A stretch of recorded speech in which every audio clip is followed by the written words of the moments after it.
পরিবর্তন হয়ে গেল মা। সেই অভিনয়টা কি হয়েছিল? আমি হয়ে গিয়েছিলাম কারোর স্ত্রী তো কারোর স্বামী।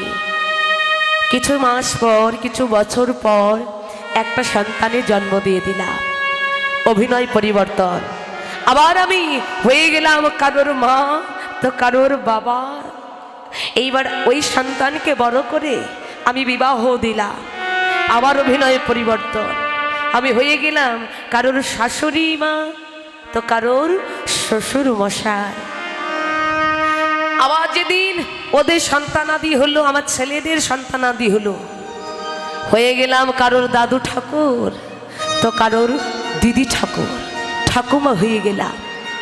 মহাজন বলছে জানো, এইভাবে ওই রঙ্গমঞ্চের নাট্যশালায় এক একটা অভিনয় করতে করতে যেদিন অভিনয়ের পর্বগুলো শেষ হবে, সেই দিন তোমার যারা আপন পরিজন ছিল গো, ওই হাতে যেদিন আপন হলো লাঠি, ওই লাঠিটা আপন হবার সাথে সাথে সবাই তোমার পর হয়ে গেল।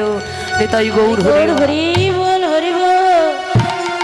তাহলে এই জীবনের উত্তর গোষ্ঠটা কবে হলো? মহাজন জানালেন ওই হাতের লাঠিটাও যেদিন তোমাকে সবার মতো পর করে দিল, ওই লাঠিটাও যেদিন তোমাকে ছেড়ে দিয়ে চলে গেল। এই দেহ খাঁচার ভেতরে একটা পাখি ছিল, যেটা হলো হরি বলা কৃষ্ণ বলা পাখি।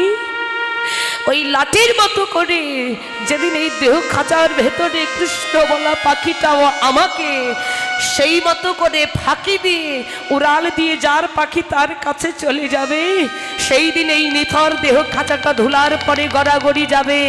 আর এই দেহটা নিয়ে যারা একদিন আমাকে ছাড়া কিছু বুঝতো না, যারা এত ভালোবাসতো, সেই প্রিয় মানুষগুলো তাড়াতাড়ি করে বলবে ব্যক্তিটা মরে গেছে, তাড়াতাড়ি শ্মশানে নিতে হবে।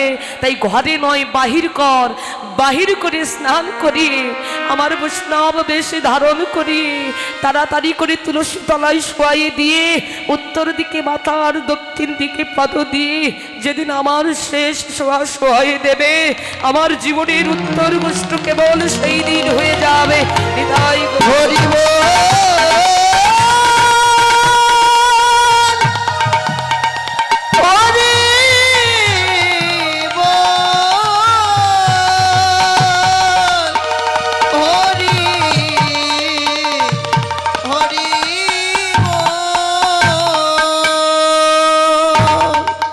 হরিবল হরিবল।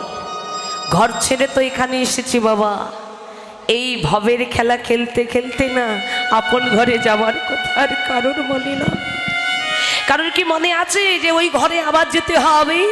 যদি এই কথাটা কারোর স্মরণ থাকতো, জগতের বুকে এত হানাহানি, এত অভিমান, এত অহংকার, এত লাঠালাঠি অত্যাচার এগুলো কিছুই হতো না। একটাই কারণ, ওই ঘর ছেড়ে এসেছি, ওই এসেছি আর এসেছি, কিন্তু যাবার কথা কারোর মনে নয়। যদি কারোর স্মরণ হতো যে একদিন পৃথিবীতে এসেছি, এই পৃথিবীর ছেড়ে আমি কি করছি? পৃথিবীর বুকে বেঁচে থেকে অর্থ রোজগার করে বড় বড় বিল্ডিং করছি, বড় বড় গাড়ি কিনছি, দামি গহনা কিনছি, কিন্তু মহাজন বললে ওরে মন, তুমি দেহটাকে ক্ষয় করে যা করছো না, ওই সব কিছু এখানেই পড়ে থাকবে, একদিন ওরই মাঝে তুমি থাকবে না। বলে তুমি যদি না থাকবে, ওইগুলো যদি তুমি ভোগ করতে না পারলে, তাহলে দেহটা কেন ক্ষয় করলে মিছে মিছি?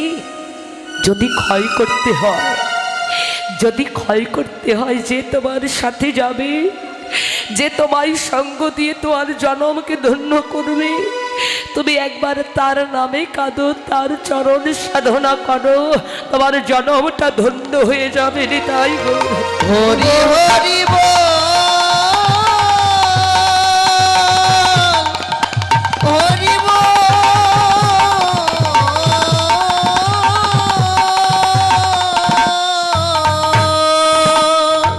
যাই হোক মা, অনেকটা সময় সূর্য পূজাতেও লেগে যায়, আমাদেরও ঠিকঠাক করতে অনেকটা সময় লেগে যায়, তাই অনেকটা সময় চলে গেছে, আর বেশি কথা বলবো না।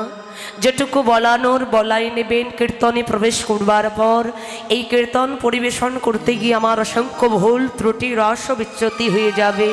সকলের চরণে আমি ক্ষমা প্রার্থনা করছি। আমার সকল ভুল ত্রুটিগুলো মার্জনা করবেন এবং আশীর্বাদ করবেন যেন আপনাদের মতো বিশুদ্ধ ভক্তির কর্ণমূলে কীর্তন যেন শ্রবণ করে হৃদয় চিত্তে যেন কীর্তন আনন্দ দান করতে পারি। সবাই মিলে উলুধ্বনি জয়ধ্বনিতে মুখরিত করে চলুন। জয় জয় শ্রী গুরু নিতাই গৌর সীতানাথ প্রীতি প্রেমানন্দে হানিতাই গৌর হরি।